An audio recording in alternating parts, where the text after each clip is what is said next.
एक बड़ी खबर इस वक्त आ रही है गुजरात से, जहां राज्य सरकार ने एक बेहद अहम फैसला किया है। दूसरे राज्यों के फंसे हुए मजदूरों को उनके राज्यों तक पहुंचाने की व्यवस्था सरकार करेगी और इसके लिए योजना भी बनाई जा रही है। उन्होंने ऐसे मजदूरों से आवेदन मंगवाने शुरू कर दिए हैं। बसों के इंतजाम किए जा रहे हैं। सरकारी बसों के इंतजाम करने की बात कह दी गई, लेकिन केंद्र सरकार की परमिशन का इंतजार है और इसके बाद राज्य की सीमा तक इन मजदूरों को छोड़ दिया जाएगा ताकि वो अपने अपने राज्यों की तरफ जा भी सकें।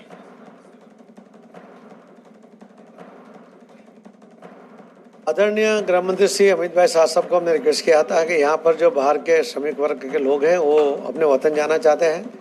लॉकडाउन की वजह से अभी यहाँ पर भी इंडस्ट्री बंद है और कुछ दिन बंद रहने की संभावना है और उनके घर से भी बहुत फ़ोन आ रहे हैं। तो इसके लिए उन्होंने हमारी रिक्वेस्ट पर आदरणीय मुख्यमंत्री श्री विजय भाई रूपाणी साहब को रिक्वेस्ट किया था और उन्होंने कलेक्टर श्री को सूचना दी है कि जो अपने वाहन में अपनी व्यवस्था से जाना चाहते हैं उनको परमिट कीजिए। तो वही प्रोसेस हमने शुरू किया। वो लोग अपने ऑनलाइन भी वो कर सकते हैं और उसके अंदर कौन सी गाड़ी में जाना चाहते हैं, कितने लोग हैं, वो सब वो डिटेल के साथ अप्लाई करेंगे तो उनको परमिट मिल जाएगी। वो कलेक्टर ऑफिस नहीं जा सकते, ऑनलाइन ही कर सकते हैं। जनक दवे हमारे सहयोगी इस वक्त हमसे सीधे जुड़ रहे हैं। जनक, ये बेहद अहम फैसला गुजरात सरकार का भी, लेकिन अगर वो सीमावर्ती राज्यों तक ही छोड़ देंगे तो दूर दराज के राज्यों के लोग हैं वो कैसे जाएंगे? क्या पूरा प्लान तैयार है सरकार की ओर से? देखिए प्रशांत, जो जानकारी सामने आ रही है उसके मुताबिक सीमावर्ती इलाके, खासतौर पर मध्य प्रदेश हो, राजस्थान हो या उत्तर प्रदेश हो या फिर महाराष्ट्र हो, यहाँ के जो मजदूर श्रमजीवी परिवार है उनको अपने वतन अगर जाना है तो उसके लिए सारी व्यवस्थाएं की जा रही है।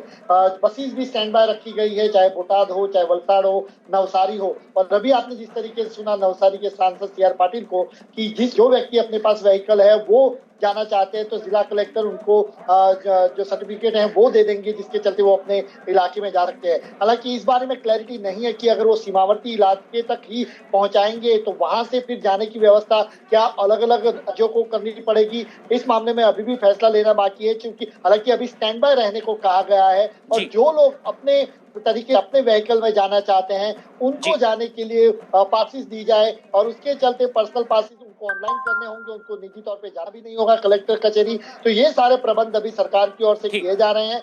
बसेस स्टैंड बाय है और उनको सोशल डिस्टेंसिंग का ध्यान रखते हुए उनको राज्यों की सीमाएं हैं वहां तक छोड़ने का प्रबंध फिलहाल के लिए जनक, लेकिन ये प्रक्रिया कब से शुरू होगी? दूसरे राज्यों को इन मजदूरों को कब तक पहुंचाया जाएगा? देखिए, आज अभी राज्य सरकार केंद्र सरकार दोनों एक दूसरे के संपर्क में, और जैसे आपने नवसारी के सांसद को भी सुना, पूरी तरीके से प्लान तैयार है। बस अब उसको इम्प्लीमेंट करना है। केंद्र सरकार से जैसे मंजूरी आती है, चूंकि सामने छोर पर और राज्यों को भी उनको रिसीव करने होंगे, उनको स्कैनिंग करना होगा, उनके लिए क्या शेल्टर होम वहां पर रखे गए हैं, उनको 14 दिन क्वारंटाइन में रखना है तो किस तरीके की व्यवस्था होगी, तो वो जो केंद्र सरकार की गाइडलाइन है उसके मुताबिक काम होगा।